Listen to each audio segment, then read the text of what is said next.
Hello and welcome into another Red Out podcast. We're going to talk basketball tonight, mostly basketball. We're going to remember a Hilltopper that passed away and much more. So let's get into it, guys. Hey, how about them tops, son? All day, SEC boys. SEC, they supposed to be SEC. Crazy all day, man. You're listening to the Red Out Podcast.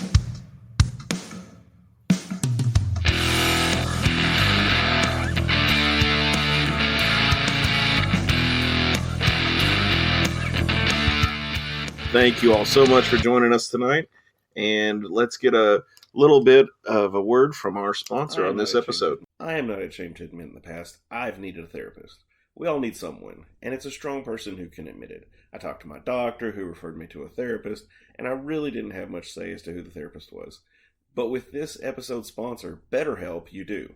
You can filter out who you would like to talk to, age, gender, religion, and more to pair you with the person who works best for you. And if the person isn't exactly who you were wanting, you're not stuck. You can switch counselors. BetterHelp strives to offer affordable, professional, and accessible online therapy. So go to betterhelp.com/redout today to save 10%. By doing this, you not only support us, you can work toward a brighter, healthier you. Thank you to BetterHelp for sponsoring this episode. Yes, again, thank you to BetterHelp for sponsoring this episode. Don't forget, you get 10% off of your first month of therapy at betterhelp.com/redout. And don't forget that part. That helps us out, guys. So we appreciate your help. After being a Dolphins fan long enough, I should probably look into that. You should. You should. That's all right. The Packers had a bye week, and all we had to do last week was not lose, and we got beat by the Lions. So there's that. Mm-hmm. So I feel your pain. But let's get into our winners and losers this week.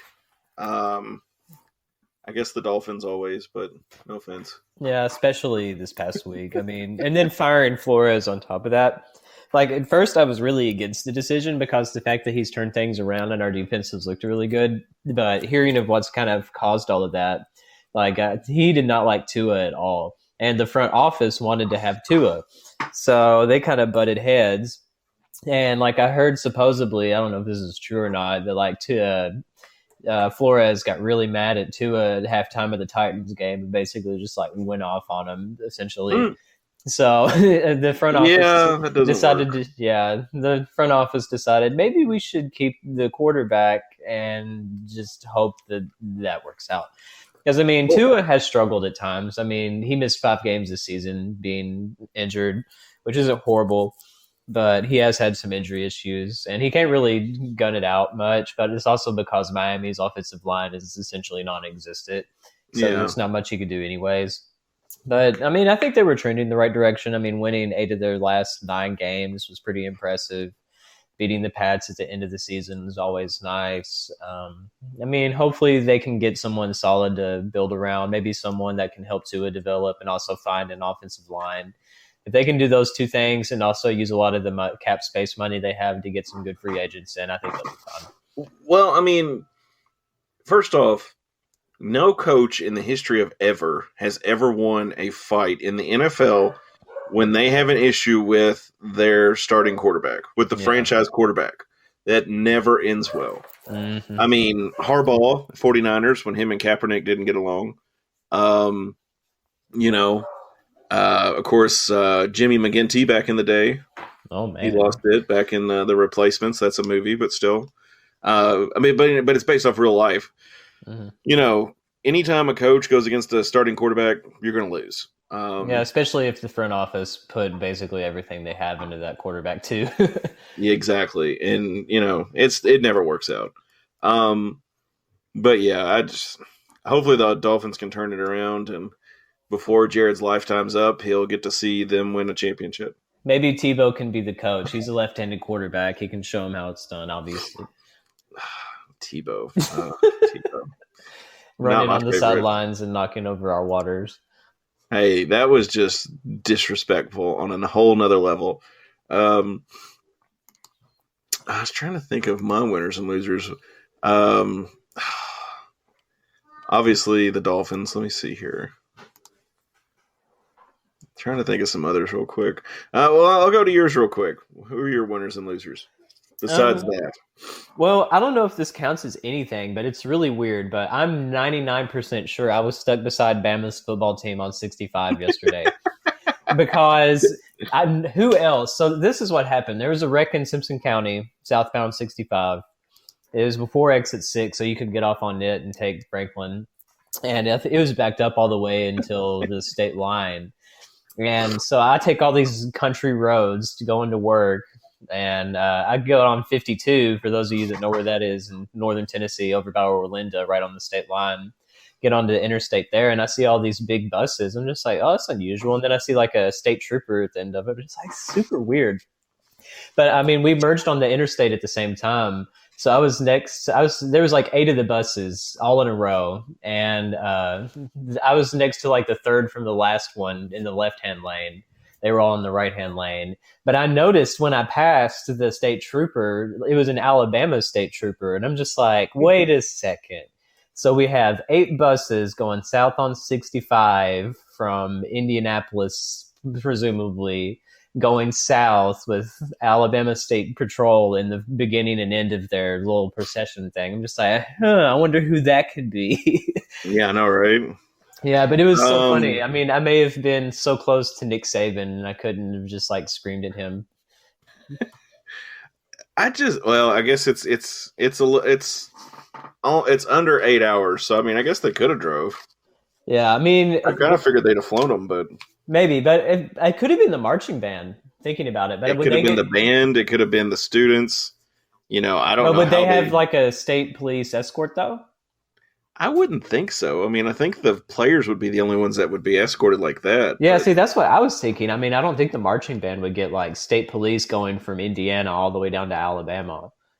You may be right, because Western's rule was anything under 8 hours. Yeah. In or around 8 hours, they would drive. So hang on, let me maybe see. Maybe Saban got mad and was like, "We're not flying back. We're going to get a bus. Y'all can just stuff it out." Honestly, that sounds like Saban, though. Tell me that. Oh my gosh. Well, definitely... I mean, okay. So, national championship game obviously was played. Was that Monday night? It was Monday, yeah. So this was Tuesday. That was. I started watching that game at the third quarter. Unbeknownst to me, my wife goes to bed, and I was like, "Oh man, the championship game's on." Completely just oblivious, forgot about it. Yeah, it's 7 hours and 52 minutes if you go on I-65. So, turn on the game. The only thing they had done to that point was field goals. So I actually started at a good time to watch that game. Mm-hmm. And I actually turned off the game right before it ended because I was convinced they were going to go into overtime, and I'm like, I'm not staying up this late to watch this game. But it was a really good game. Did you see the crazy call? I mean, I was able to watch the middle of the fourth quarter till the end. So did you see the pass interference? The fumble. Oh, I didn't see the fumble. I saw the pass interference towards the end of the game. So Georgia's quarterback goes scrambling out to the right. He's got a defensive player right on his heels. He goes to throw it away. And as he throws it, it bounces, and a defensive back picks it up and steps out of bounds. Literally, the dude's toe is along the line. He is that close to being out of bounds. And the refs are like, the ruling on the field's a fumble. We're going to, go to the cameras and check it. And I was like, fumble? Where the heck did he get fumble? It's like the Tuck rule all over again. Yeah, well, basically. So what happened is because Georgia's quarterback, when he went to throw it, he did not throw it. It did not make forward movement. It went straight up in the air. And so the reason the call was the way it was is because they didn't go forward. So it hits, and then the kid, literally, the defensive back, out of politeness or whatever he was doing, I have no idea, he literally just towed the line in bounds, and the second step was out. And I'm like, that is the luckiest thing that could ever happen for them. Mm-hmm. But they didn't capitalize on it, so it didn't make a difference. But, of course, Georgia beat Alabama 33-18, and I am so happy. Yeah, that pick six at the very end was beautiful. The pick six was the sealer. And also the icing on the cake. My favorite part was like Stetson Bennett, Georgia's quarterback. He's basically like totally wasted when he did his interview with Good Morning America. I don't know if you saw that. No, It I was didn't. so funny. He was trying his best, but man, he was gone. He was not in this realm I at mean, all. do you blame him though? I mean, I wouldn't be either if I just wanted. I would. I would probably be in the same shape as he was. So Yeah. Oh, Yeah, I still think that is crazy, though. I mean, it is less than 8 hours from Tuscaloosa to Indianapolis, so it could have been them. I don't know who else it would have been as far as everything else lining up that way. It had to be someone with the University of Alabama. I just don't know for sure if it was the football team or not. It just cracks me up, but that I you're was gonna stuck like beside make him them. pull over. I couldn't get past them because I wanted to, but the thing was is that the state trooper that was behind me, once all the traffic was like thinned out besides like their line, like they were taking up both lanes of the interstate, making sure that people cannot pass these buses. So I had noticed that, and I was just like, "Oh shoot!" I mean, I was like, "Well, they're out of their jurisdiction, so they can't really do anything." But I kept trying to go a little faster, but all these people were slower in front of me. So I was stuck from about Orlando when I got on all the way down to Millersville, like stuck beside all of these buses. Hopefully they saw my towel rack sticker. Maybe they'll go to Western now. Yeah. Like they're contemplating their whole life and be like, man, maybe I should go to WKU.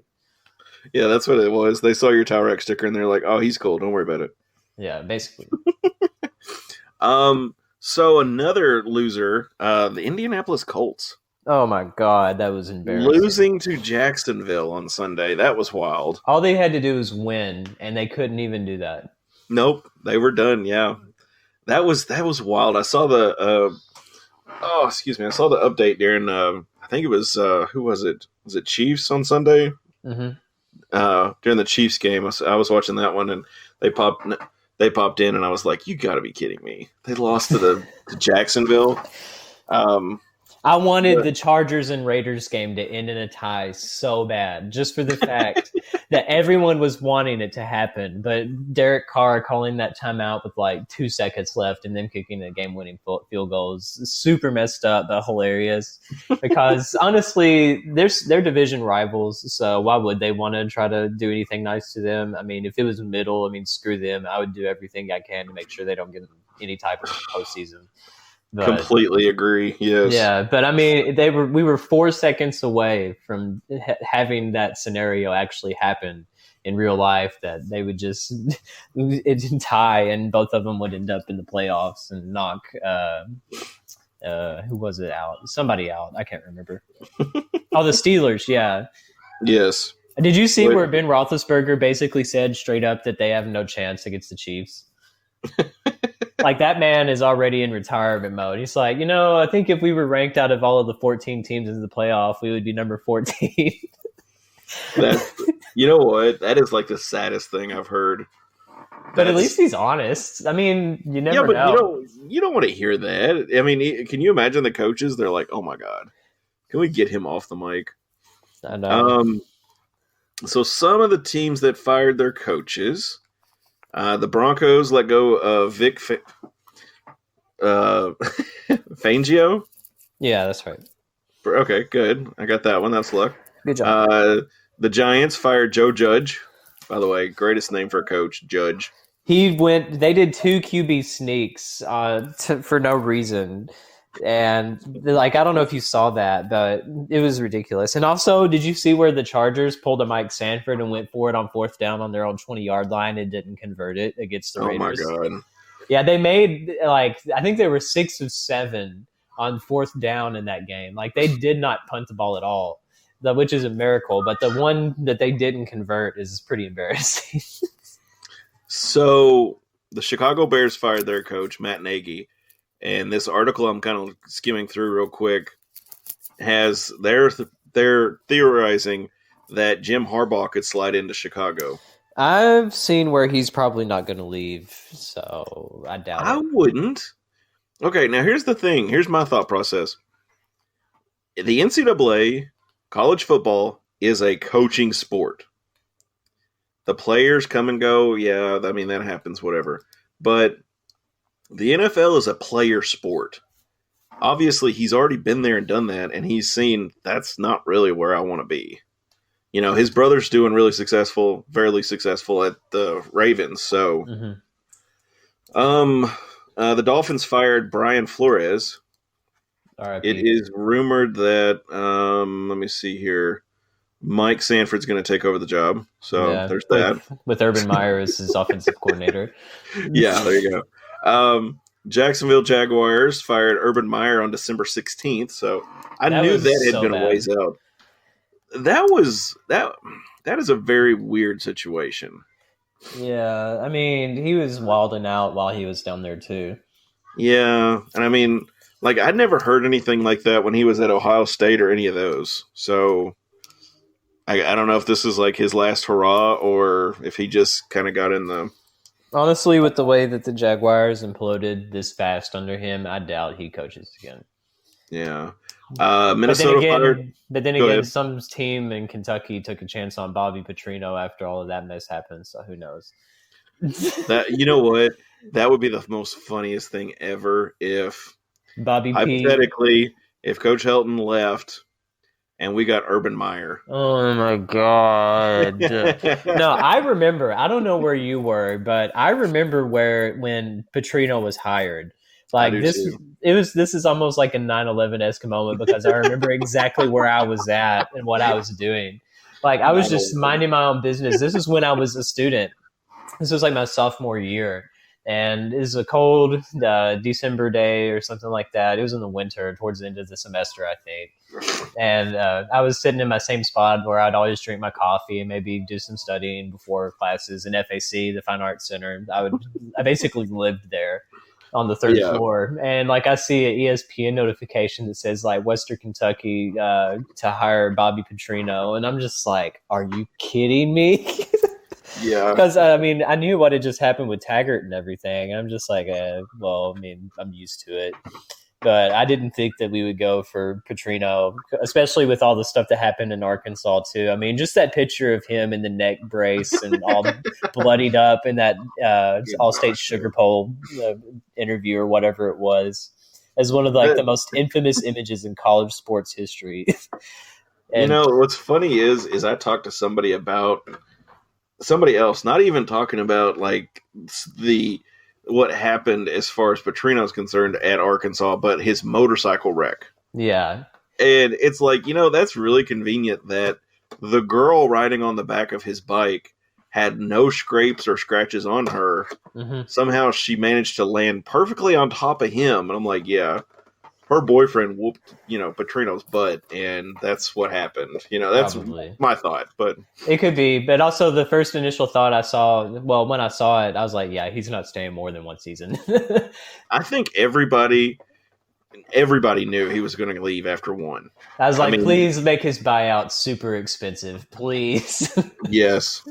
I mean, the frustrating thing for me, and I mean, not as far as him coming to Western and doing all that, because I think everybody knew what was going to happen. But when he went to Louisville and then it started tanking and everybody was leaving and everything, he just quit doing his job. Basically. And now he's the coach at Missouri State. Yep. And Nelson Fishback, he used to be one of the quarterbacks on the Western's depth chart. He played a little bit. He's one of the offensive coordinators or QB Ryan Beard used to coach for him too, but I don't know if he's still there. He used to play at Western too. Mm-hmm. I'm not sure. Yeah, but one of these days, I'm going to deep dive into the Petrino era of Western. I want to know more. Well, then you need to have a nice conversation with Matt because McKay knows a lot. But you want to talk about how Western has that regional kind of label. Mm-hmm. Missouri State used to be known as Southwest Missouri State in beautiful Springfield, Missouri. I was there in 2006 when we played them. It's sad. I remember that game so well because we had a receiver who dislocated his elbow on a punt return, and he was one of our more star players. Funny aside here, he's actually in Hollywood doing TV shows now. Oh, are you talking about Gavin? Nope, Curtis Hamilton. Curtis Hamilton, okay. So Curtis Hamilton, he was he was one of our better receivers, ended up was on a punt return, dislocates his elbow, and that was the first time I had to help someone get dressed after an injury. That's why I remember that, because of the awkwardness. Yeah, I'm sure that was fun. It was like, oh God. All right, okay, I'll help you pull your shorts up. Okay, I got this side. Yeah. But anyway, the Vikings fired Mike Zimmer. The Raiders, of course. Gruden, that was in October. Rick Bisaccia took over as interim head coach when John Gruden resigned on October 11th. Of course, I don't know if they're going to end up keeping him or what the deal is, but honestly, they should. He's done a really solid job since Gruden left, and they were able to get into the playoffs and everything. So, my problem is not necessarily with Oakland in general, but with certain NFL teams. They have issues with owners who think they're GMs. Mm-hmm. And my thing is if I'm an owner of a football team, I'm just going to write checks. And get people in the right position to make decisions. Like I'm going to want the best of the best in there to do their job. And, if they don't do that, then they're gone, and we're going to get somebody in there that'll do it. Yeah. But anyway, we've been talking about NFL way too long. You didn't send me a script. I'm fine just talking about coaches and random stuff all day. Well, I figure we're just going to be into basketball most of the time anyway. Basketball? What is basketball? Yeah, I know, right? Middle of January. Nothing exciting to talk about except all the snow we got last week. That was wild. Yes. We got about 7 to 8 inches up here where I'm at. How much did you all get? About 5 or 6. Oh, okay. I got to test out my 4-wheel drive on my Jeep. It was wonderful. There you go. Hey, you got to get that 4-wheel drive out, man. That's the key right there. So anyway, Western played FIU, and where was that? That was in Diddle on January 8th, so last week, and beat them 84-71. Looks like a pretty straightforward game. Yeah. Western held the lead all game, except for like a couple minutes into the first half. Did you watch it? No, I had to work. It was the one day I did have to work last week because, I was off a while because of the snow and everything. Lucky. I will say I only worked a half a day on Thursday because of the snow. We did have a service in the morning, so I didn't have a choice but to be into work at that point. But yeah, the snow kind of made things hectic around here with the roads and people not being able to drive on snow. Oh, it's so bad in Nashville. It's so bad because the thing is there's so many people moving from California to Nashville that have never seen snow before. Like I've had to tell my coworkers like how to drive in snow. Like it's the ones that they're from California. They're just I've never seen this before. What do you do? And I'm just like, drive slow. You can't be a speed demon. It's not going to work. Right. Just drive slow and don't oversteer, or else it's going to be bad. And don't check your brakes either. Don't just slam on your brakes, or you're going to be skidding for a while. My problem is I drive a Suburban, and my biggest issue is with people who drive little cars and they slam on their brakes right in front of me. Mm-hmm. I cuss them like a dog. I'm not even going to lie. I just start yelling and screaming at them. Windows up still. No, I'm not rolling my window down at them and yelling at them, but sure I get so frustrated. Do what? I'm sure you'd like to sometimes, though. No joke. I had lived up here for a little while, driving down the road, going way under the speed limit because of the snow, following a car. They literally came to a complete stop at a stoplight and turned. Light's green for us. It's just like, ain't nobody coming. Just go on. No, we can't do that. We have to slam on our brakes, stop, and then turn. So I ended up having to go into the ditch to miss this idiot. So I'm just like, oh my gosh. But I digress. So Western shot 50% from the field, 45% from 3-point land, 10 turnovers, and 34 rebounds. So, I mean, on paper, it's a great game. I mean, I'd just like to see us keep doing that in the rest of the season. And one of the things that was most surprising as far as like off the court is that Jordan Rawls was in attendance and he was watching his former teammates. So I don't know what will become of that. Yeah, that's kind of curious. I wonder what's going to happen there, huh? I don't know. But has anyone ever like left a school, went to another one, and then transferred back to the original school that they went to? Because that's not a very common thing.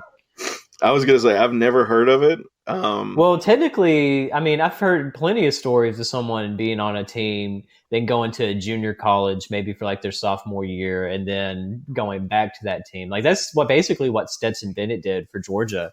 He was a walk-on at Georgia, never really did much, went to some junior college, came back, and was actually able to become the starting quarterback and lead them to their first national championship in 40 years. So, I mean, it's possible. It's just not very common at all.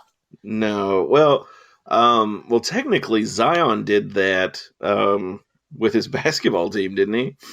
I mean, he went to several different high schools, but I mean, I'm not talking collegiately.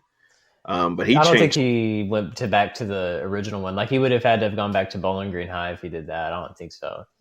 But he went to at least, I think he had a different school every year in his high school career. He did, which is so sad in a way, you know? Yeah. I kind of feel for him in a way. But, I mean, I've seen it happen in the pros, and I've seen it happen occasionally with coaches. I mean, I guess Petrino is an example of that because he was at Louisville and then ended up coming back to Louisville after he left us.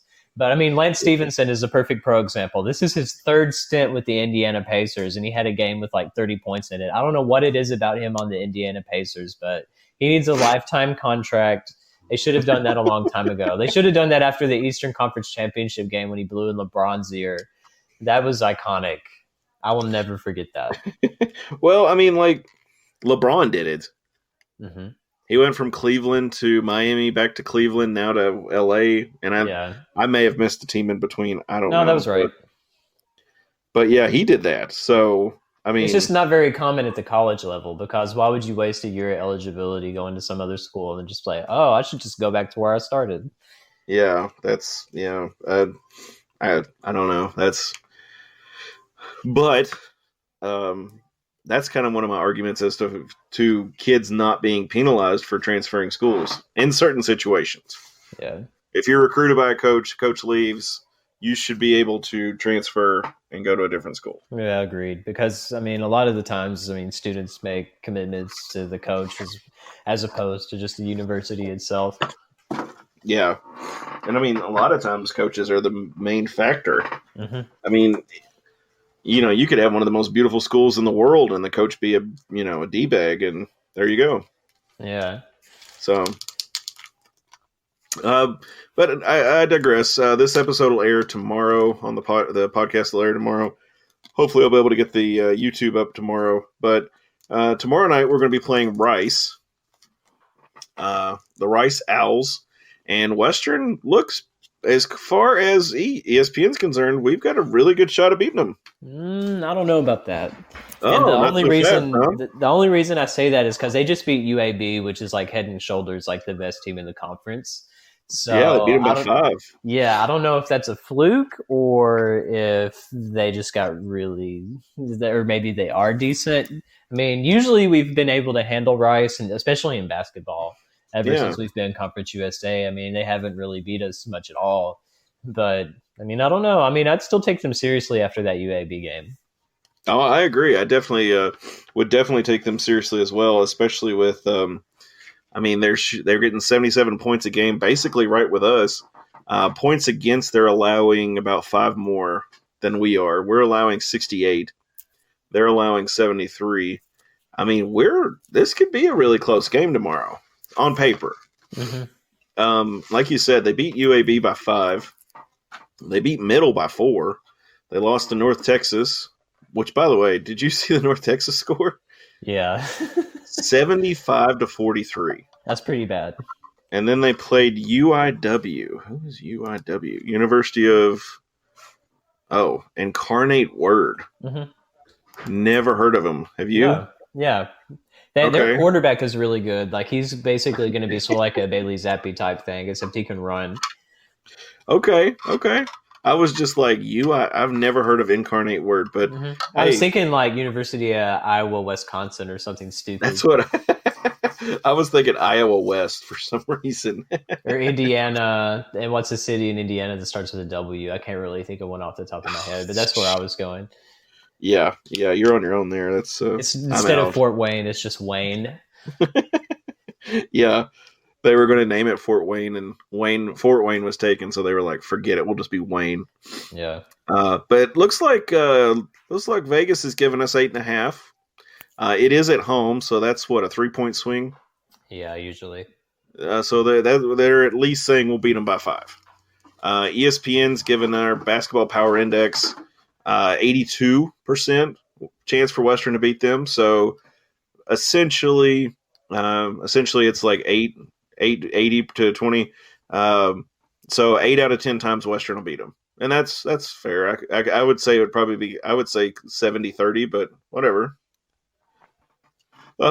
So what do you thinking our chances are tomorrow night? I mean, I still think it's pretty solid. I mean, honestly, this is probably, at least from what I've heard from other people, the team that we have right now is the team we will have till the end of the year. I don't see Williams getting cleared this season because I've heard that it's all Cincinnati's fault, that they're not signing off on any of this stuff at all. It's not really the NCAA's fault, which is stupid. It's like what happened with Kenny Cooper, except they're even more petty about it because they really wanted to keep him for another year. And then, of course, like him kind of going pro for a minute and then deciding not to. Like, there's a lot of layers to Keith Williams' eligibility, but I think that's a bunch of bull too. It is. I mean, like, I don't know if he'll technically get to redshirt this year or not, or what exactly that would be like. I mean, he could be like a 6-year player, so like what Justice is. I don't know how long. I think he was supposed to be like a grad transfer or something like that, but I mean, he still hasn't been signed off on it yet, which sucks because they really could have used him on this team.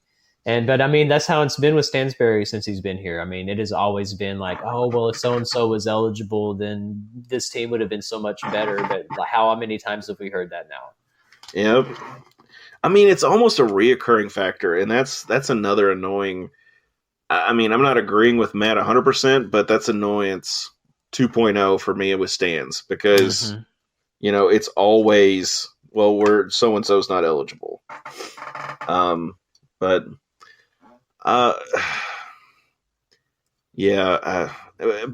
Cincinnati's being petty as all get out. That's ridiculous. Yeah. They should not be doing that to a kid. I mean, kid wants to go somewhere else, let him go. Who cares? I mean, it's the same with Western. Every offseason, Stans runs off a bunch of players, and, they transfer out, let them go. So what? Yeah, just like Jordan Rawls. Exactly. Oh, my gosh. Where is Jordan Rawls? I know I think he went to one of those Tennessee schools, I think, either East Tennessee State or Chattanooga or something like that. I'll check later. I'm not really caring right now. I'll do. Too late.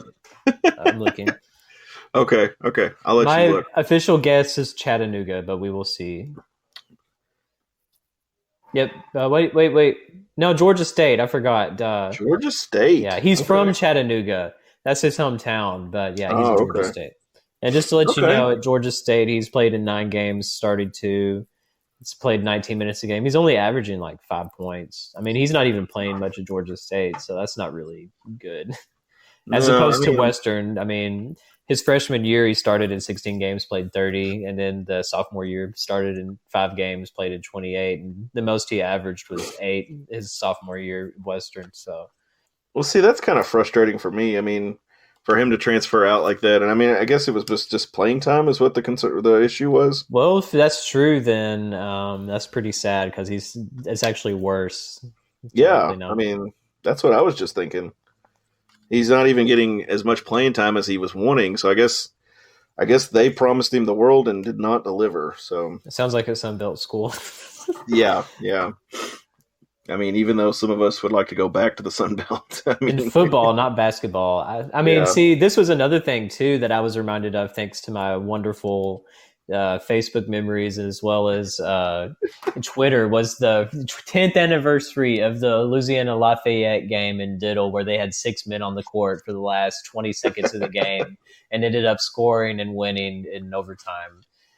I did see your Facebook post of them. I did see your post about that. The fact that funny. actually happened and no one said anything just shows like how important basketball is in the Sun Belt. Like as much as we had Conference USA officials, I remember not Conference USA, but I remember Sun Belt officials, and they were still pretty freaking bad. Yes. Well, I mean, Sun Belt officials are basically high school officials that just got pulled in. Honestly, and even all the way back to the OVC days. I mean, my dad was telling me about how we were playing Eastern for a conference title, I think. And like Eastern, like they did something where they were shooting at the buzzer and like the time expired, and the refs actually put like 3 extra seconds or something after the buzzer had went off, like after they reviewed it, and they ended up scoring and winning because of it. And that was partly what led to us leaving the OVC, was the horrible officiating. I just think we're cursed, honestly. I mean, we can't even get a call in our own building, so I don't know. Western has never been able to get a call. Never. That's just how it is. That's just how it is. It's so annoying too. It is, but that's I've Western. seen like just like who in Kentucky, we didn't get a single call go our way at all that whole game, and there were some where it definitely could have gone our way. But of course, it's Rupp Arena, so. But of course, you would think we would maybe get a little bit of home cooking. I mean, we deserve a little bit, but no, we don't. Deserves a funny word because it never happens. It doesn't. But no, Western is not going to get a call. That's just matter of fact. Even when I was at Western, almost 20 years ago now, which makes me feel so old. I know, right? Even that long ago, like we never got calls, even at home. And it wasn't even just, like, oh, we're not going to get this call. Like, I remember the guys even that played at Western were like, well, we never get calls. They're like, we've never gotten calls since we've, been here. And it's like, what? The only calls I've ever seen go in our favor that were horrendous was when we played Chattanooga in football, not this season, but the year before. That whole debacle at the end of the game. Yeah. Like, they should have won that game. Chattanooga should have, but thankfully we did have that go in our favor. And I'm good with them not getting that one. No offense, but at the same time, I remember the Old Dominion game at the Houch a few years ago with the whole the penalties at the end of that. Oh my god! Yes, I couldn't even put like an entire encyclopedia's worth of horrible calls that Western has gotten just since I've been a fan. It's insane. Yes. Like, I wish we could have refs that favor us as much as the Louisiana Tech refs favored Kenneth Lofton when we played them a few weeks ago. That was so horrible. It's so you're not wrong. I understand how they won like 20-something home games in a row when they get that kind of officiating. Yeah, but honestly, like some of those teams that we play, they literally, it feels like, for instance, even in football, like when we play a certain team and we have certain refs from that conference, they favor the team they're with, SEC, ACC, whoever. It seems like they favor that team. Yeah, generally. Say what you want to, but that's completely my belief. It do really be like that. It do be like it. So anyway, we got. Western's got Rice tomorrow night, so let's check. Let me see what the next game after Rice is. We got North Texas on the 15th, so that'll be, was that Saturday? Mm-hmm. Yes, that'll be Saturday. So this game looks a lot closer. North Texas is 9-4 overall, 2-1 in conference. The BPI, of course, Las Vegas hadn't weighed in yet, but the BPI is at 65%. So about 7 out of 10, Western should win this game. Jared, what are your thoughts going into the North Texas game? Depends on if we put ourselves in a 17-0 hole again like we did last year. God. Oh, my gosh. That is still the worst game. I've seen some atrocious WKU basketball. I remember the NCAA tournament game in front of Obama and the British Prime Minister. that we were down like by 18 points with like 2 minutes left, like the Mississippi Valley State game, and we still somehow came back and won that ugly disaster of a basketball game. But man, that North Texas game last year in the championship was about as bad as I can remember, because we started off in a 17-0 hole, came back, had a position to win, and still couldn't do it. The fact that we were able to come back was insane. Like, North Texas was trying to give us the game, but yet, I mean, we couldn't score at all. Like, Charles Bassey, it was like one of the worst games he had. Carson Williams was like non-existent. He missed like 2 easy buckets right under the darn basket. Man. Like, if I ever just like need to like self-inflict pain, I'll just rewatch that game from last year, because that would do it. Hey, there are some games that come across the Hilltopper Vault or whatever whenever I'm watching YouTube, and I'll be like, nope, I'm not watching that. Yeah. And there's some games that I'm like, oh, I want to watch that again. I could watch that all day. Like us beating Louisville this season. Like, I'll probably rewatch that once or twice a year, because it was definitely on CBS. It was Louisville. We actually won. Everything actually worked in our favor for once. That's what I would like. Not whatever we did against North Texas. If we go, I swear to God, Devin, if we go to another conference title game and we lose, I am starting to protest outside of Diddle Arena. I will pin it to the top of the WKU basketball group, and I will make it like required to go to this event, or else I'm kicking you out. You are out of the group if you do not come. I don't care who gets offended. Todd, Caboni, all of them combined, I don't care. I cannot have this happen for like the 4th season in a row, however many it's been. I can't take this anymore.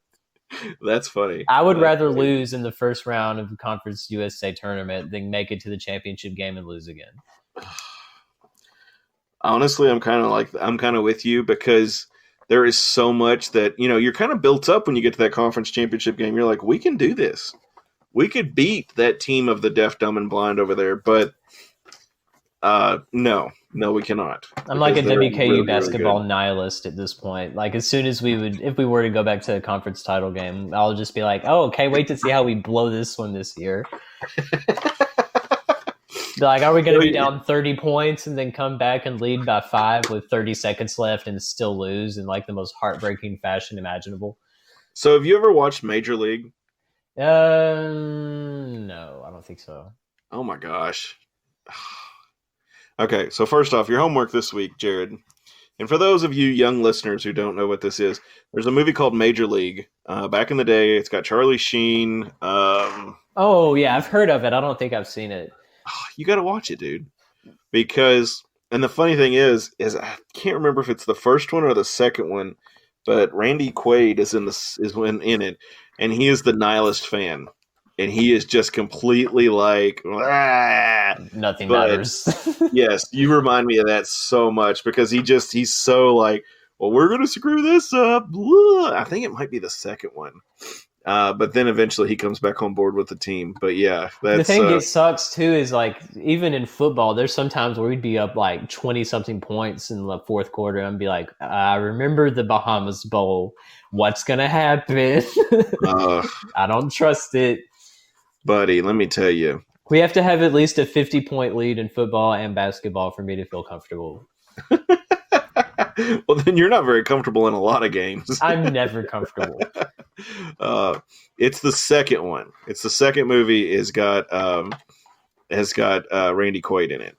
It's a classic. It's literally a classic. I'm not a big baseball movie fan, but it's a really good movie. It makes me want to cheer for the Indians, the Cleveland Guardians now, I guess. But yes. And even as a Yankees fan, I loathed the Yankees in that movie. And I was like, ugh. But it's a great movie. Check it out. If you haven't watched Major League, watch it. It's very good. If you don't, you have no marbles. So of course, then next week we have on the 20th we got FAU, but we'll talk about that next week. That's next Thursday.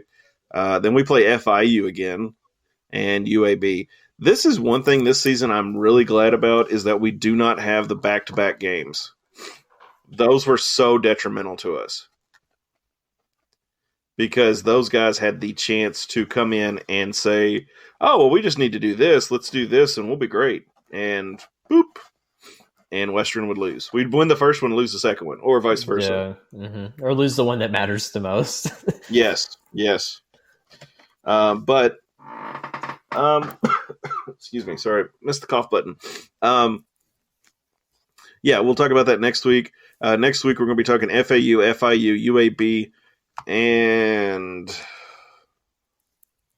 okay, and that actually we'll be talking FAU and FIU, and we'll be talking UAB, MTSU after that. Is UAB actually doing that well this year? In basketball, they've been really solid. I mean, Andy Kennedy, he's an amazing coach. I mean, they still have Franklin product, Taven Lovin on their team that's been dominating, which makes me so sad. Yeah, I agree. I mean, I'm happy for him. I don't really know him personally. I mean, he wouldn't know me at all. I just know a lot of mutual people that know him really well.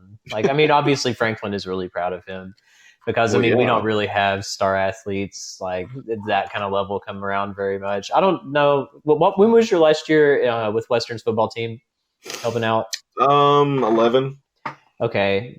I think that may have been when he graduated. Did you ever know Courtney Dalcourt? Yes, I did. Yeah, he was a Franklin product. Like, he was a Georgia Tech. I remember Courtney. And I actually I think Courtney was like a freshman when I was at fixing to graduate Allen County. Maybe I'll have to look at the numbers on that, but I think he was in high school when I was at Allen County, but I might be wrong. Yeah, because he was a senior when I was a freshman in high school. Now I gotta get on Facebook. That was 2009, 2009-ish, somewhere around there. Yeah, I graduated high school in 2006, so I doubt that. Mm-hmm. Let me see.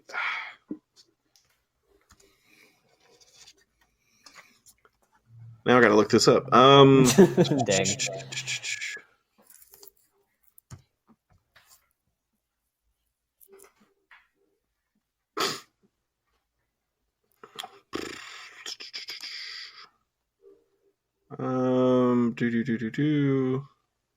Give you that hard. Well, he was at Western from 9 to 13. He doesn't have his high school stuff on here though, so I don't know. Yeah, so okay. He was at Franklin Simpson from 05 to 09. So yeah, I mean, when he was a freshman, I was a senior at Allen County. So interesting. Yeah. You see, it was reversed for me. Yeah, that makes me feel older. So good. That's good. And we still have Jack Randolph on the football team too. I hope he can start maybe next season. We'll see. There we go. Okay, off Facebook so I can actually concentrate. Actually, UAB's pretty much killing it this year. They're 13-4. Mm-hmm. Trying to see who they've beaten. That's actually really they beat New Mexico. New Mexico Lobos. Lost to West Virginia. Lost to Rice. Which is ridiculous. Lost to South Carolina. They did beat Morehead State. So, I mean, that used to be more impressive when Morehead State had Kenneth Faird or whatever his name was. So they played San Francisco. Do you know who San Francisco's mascot is? San Francisco. If you didn't ask me, I'd be able to tell you. They're not the Dons. I don't think they're the Dons. They are the Dons. They are the Dons. Okay, yeah. Because that's where Bill Russell went to school. Like, he helped them win a national championship in basketball at San Francisco. So, yeah. I was going to say, dude, how do you know that? That is so random. Listen, it's because, here's a plug, I've been to the NCAA Hall of Champions in Indianapolis and have looked at all of the NCAA records for everything. Okay. I'll give you that. Like, you can literally, they have this giant interactive map, at least they used to, where you could type in any university and be able to click on it and learn about their colleges and stuff, look at records, stuff like that. Well, the Dons are 8-0, just so you know. They're pretty good. Yeah, they're really good. Apparently, I didn't realize they were that good. Let's see.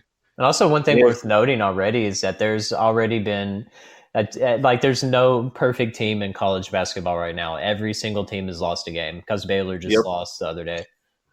Yep. And actually, the Dons are 14-2, and they are second in WCC. West Coast Conference. I think There that's you the go. same as Gonzaga, so that could be an interesting conference game when that comes. They around. are with Gonzaga, BYU, St. Mary's. St. Mary. Well, their St. Mary's game was postponed, Probably so COVID. it's been a COVID thing. St. Mary's, Loyola, UC all Irvine. those- UC Irvine. No, I don't think so. No, I think they have No. maybe one of those other weird California schools like Santa Barbara or something. Maybe Santa Clara. Santa Clara. That's right. Good job, man. You're batting 1,000 on random conferences and mascots tonight. You mean you haven't spent time watching the WCC conference? What's wrong with you, Devin? Come on. I don't want to stay up all night. Come on. So Portland State, I think they're in it too. let's see here. Women's basketball, just real quick. They played La Tech on actually January 1st, so we've already talked about this one. They beat them 64-50, and they played FIU and won 63-51. And just like the guys, they stayed ahead, looks like, most of the game. Looks like Miss Meredith was leading the tops, 21, 9 of 13 from the field.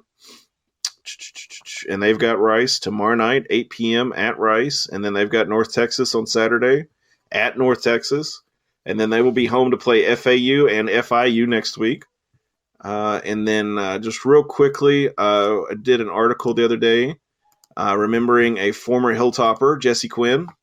He was a really great guy.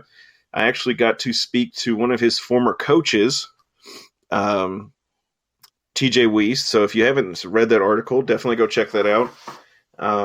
Coach Wiest was I think he was offensive coordinator or co-offensive coordinator at Western. I'd have to look at the article to see particulars, but he was the wide receivers coach.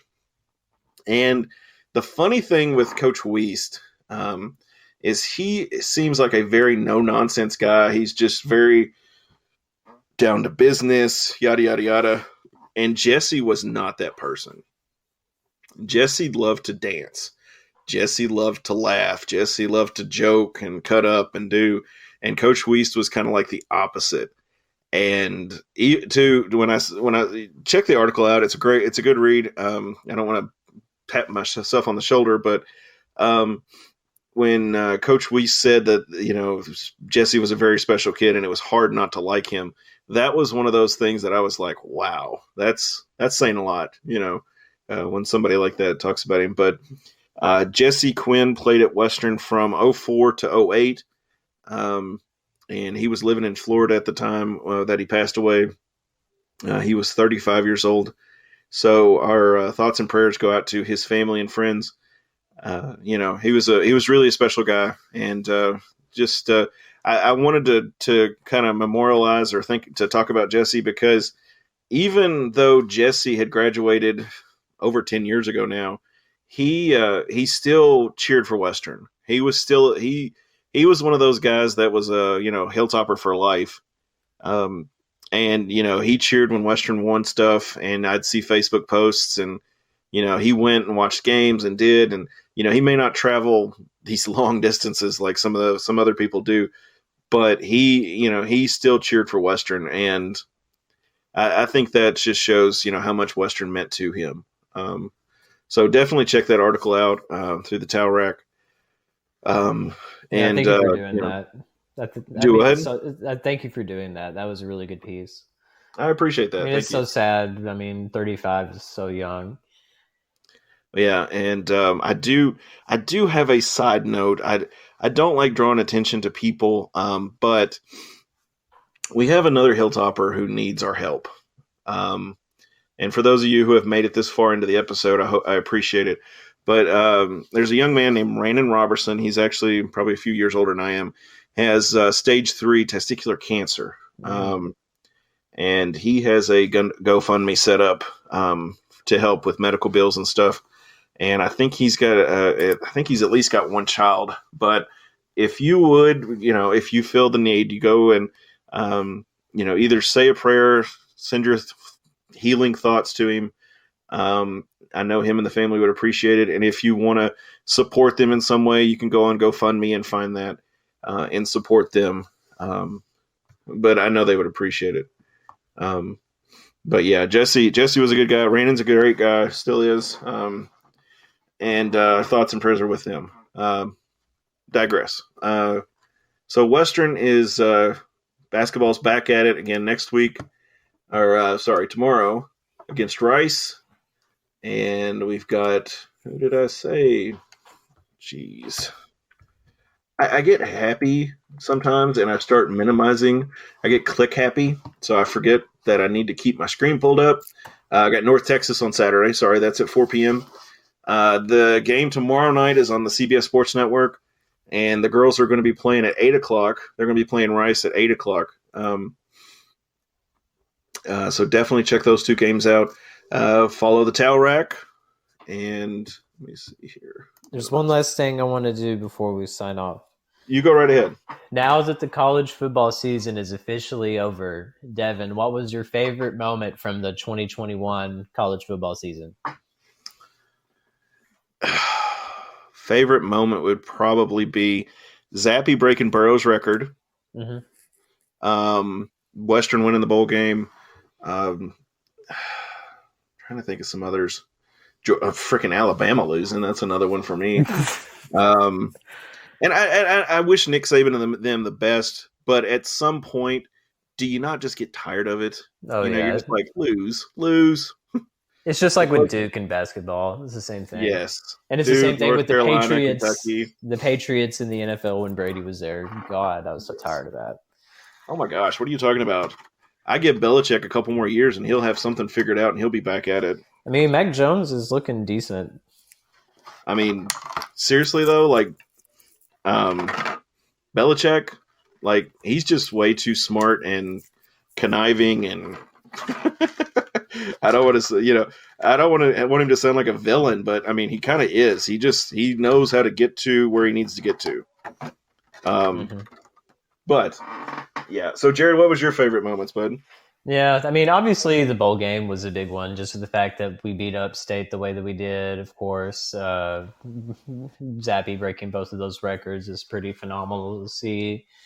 I mean, as far as other stuff, I mean, of course, beating Marshall is wonderful. I wish we could have beat UTSA one of those games, especially a conference title game. But I mean, overall, I think this was a great year.